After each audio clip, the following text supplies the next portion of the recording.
On Sunday, the 5th of October, a Beech Baron B-58P, the pressurized, turbocharged pressurized model of Beech Baron, went in, nearly straight in, while on approach to the Williston Regional Airport here in Florida. Starting with the Aviation Safety Network, Sunday, the 5th of October, about 4:10 local time. Beech Baron, November 121, Gulf Juliet, a 1976 version of the P Baron. 3 fatalities, 3 occupants on board. November 121, Gulf Juliet was destroyed when it impacted an open field terrain while on approach to land at Williston Regional Airport, Williston, Florida. The airplane departed the Lebanon Springfield Airport in Kentucky with an intended fuel stop at Williston. Intended, I believe, is what they meant to say. The last ADS-B position report indicated an altitude of 400 feet and a speed of 184 knots and a negative descent rate over 3,600 feet per minute rate of descent. Looks like the weather at the time of the accident, winds were out of the east at 8 to 10 knots, starting out at 10 miles visibility, scattered at 2,300 feet, broken at 32, and some possible thunderstorms in the area. Here's an undated picture of the accident aircraft before the accident, the P Baron with the winglet mods. Here's a look at the ADS-B data with the aircraft cruising at 17,000 feet, and that's what you can do with a P Baron, is cruise at much higher altitudes. You're pressurized, turbocharged, and then descending on down towards their destination.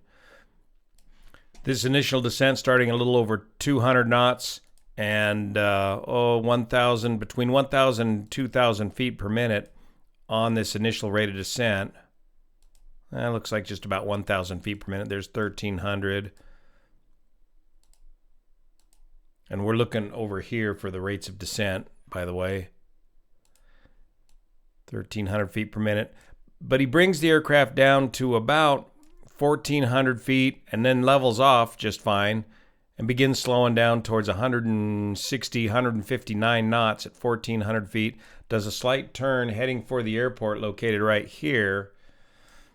And then from about this data point here, 1,300 feet, he begins a descent, 64 feet per minute, and then that rate of descent accelerates.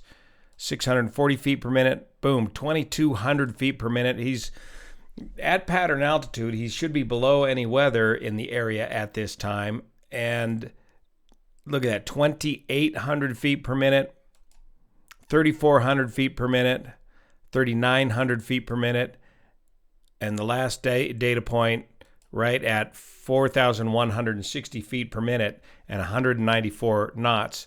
Just very close here to the arrival airport. What could have caused this sort of a steep descent at the last moment? Looking at these images from the Fox 13 News, it looks like the aircraft didn't go exactly straight in, but it did fire off across this bean field here before coming to a rest right here. Eyewitnesses reported that the aircraft did explode on impact. And this is one of the many things investigators are going to want to be looking at, is the condition and the position of the elevator trim tabs on this aircraft. Wow, and look at that. Let's see if I can zoom in on that. Looking closely at this wreckage photo here, here's the vertical fin, the rudder, the horizontal stabilizers, and an elevator trim tab, which appears to be fully deflected. Now, what I can't tell is this elevator stabilizer wreckage twisted? I mean, here's the fuselage here. Am I looking at the bottom of the elevators twisted upside down, or am I looking at the top of the elevators? If this is the top, that would be full nose up trim. If these elevators are twisted in the wreckage, that would be full nose down trim. Whatever happened to this aircraft happened very rapidly, only 20 seconds from 1,300 feet here at 20:09:35 to the last data point at 20:09:52. One of the possibilities that investigators are going to be looking at, and the big takeaway that I want to share with the rest of you about this accident is the possibility of unscheduled electric elevator trim, or what we more commonly call runaway trim in the industry. If you're not trained on this runaway trim procedure, and if you do not have this procedure memorized, the aircraft will get away from you much quicker than you have time to reference any sort of an emergency checklist. You need to know this procedure, and you need to know where these circuit breakers are right away. Let's go out to the shop where we just happen to have a straight bearing, a non-pressurized bearing, getting its annual finished up. Let me show you this elevator trim system. Here's a straight bearing in the shop. Let's take a quick look at the elevator trim system. Here's the two elevator trim tabs, one tab on each elevator. So this will push the elevator that way, the way this trim tab is trimmed currently, and it's a very powerful trim tab system. Inside the aircraft, we have our manual elevator trim located right here, our elevator trim position indicator located right here, and we've got your electric pitch trim, this 2-switch system to electrically move the elevator trim, and then the autopilot disconnect button here. But the most important thing you need to know is the location of the pitch trim circuit breakers located in this airplane way down here. So you need to know with a blindfold cockpit test where that circuit breaker is located, and each time you switch airplanes you got to find that circuit breaker before you just jump in there and go fly it.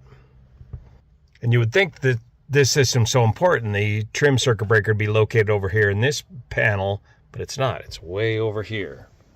And your pitch trim servo is going to be located back here in the tail cone section, which is already buttoned up on this airplane. So that's a quick overview of the pitch trim system on this straight 58. And investigators will be looking at these rods closely if they can find them to see just how extended these rods were in the wreckage to help determine what was the position of these trim tabs at the point of impact. And here's what the electric trim actuator looks like located in the tail section of the aircraft. Now let's review the unscheduled electric elevator trim checklist, or what I call runaway trim. The procedures are basically the same on nearly all your aircraft, different types of aircraft, but you got to know and understand the system of your specific aircraft in order to do this. And again, you need to have this checklist memorized, because you do not have time to reference this checklist if in the event your elevator trim ever runs away from you. And most of your modern aircraft have autopilots which are coupled to your electric trim, and the autopilot can exacerbate or initiate an electric trim runaway as well. Incorporated in the system is an emergency release button located on the left grip by the pilot's control wheel. This button can be depressed to deactivate the system quickly in case of a malfunction of the system. The system will remain deactivated only while the release button is being held and in the depressed position. That checklist is referencing this switch right here. You've got to press down and hold that switch in order to deactivate the system. You don't just press it and release it. You got to press it and hold it. And in the meantime, you've got to firmly get a hold of the control wheel, because the aircraft is in an out of trim condition and you need to regain control of the aircraft. So step 1, airplane attitude maintain using elevator control. Step 2, trim release by pressing and holding the red button and keep it held down. Trim, manually retrim the airplane using the trim wheel. Now if you've got an electric trim switch on the panel, turn that switch off. Now you can release the trim release, the red button. If you don't have an electric trim switch to turn off, you're going to have to continue to hold that red button down and pull that circuit breaker. But you need to know where that circuit breaker is. And then once you get the thing under control, you do not want to attempt to operate the electric trim system again, because it's messed up and it's going to run away from you again. The P Baron, or turbocharged pressurized Baron, is an extremely complicated, light twin, if you will. I had the opportunity to fly these for the U.S. Forest Service back when we had them, when we were doing lead plane flying for the Forest Service back in the day. And the training that we went through at the time was SimCom for the P Barons. And another great source of training nowadays for the P Barons is through the Beechcraft Air Safety Foundation BPPP program, specifically designed for the P Barons. And if we get down here to item 8, that's where they cover the flight controls, electric pitch trim, operation pre-flight check, and pitch trim runway emergency procedures. And this is one of the many things investigators are going to be looking at as this pilot's experience in this aircraft, recency of experience, and level of training that he had accomplished in this airplane. So investigators will be looking at the plane, the pilot, and the weather. And looking at the plane, looking at these trim tabs, that looks to me to be in the full elevator nose up position of those trim tabs, but I'm not sure of the orientation of the wreckage. Regardless, the big takeaway I want you to take away from this is the knowledge, the fact that you need to know your runaway trim procedures, whether that was the cause of this accident or not. These runaway trims are a relatively common emergency procedure, especially if you're switching autopilot systems in your aircraft. The autopilot system can induce a runaway trim situation. You need to know where those disconnect switches are and those circuit breakers are so you can turn that system off before you lose control of the aircraft. And it happens very quick when you're close to the ground.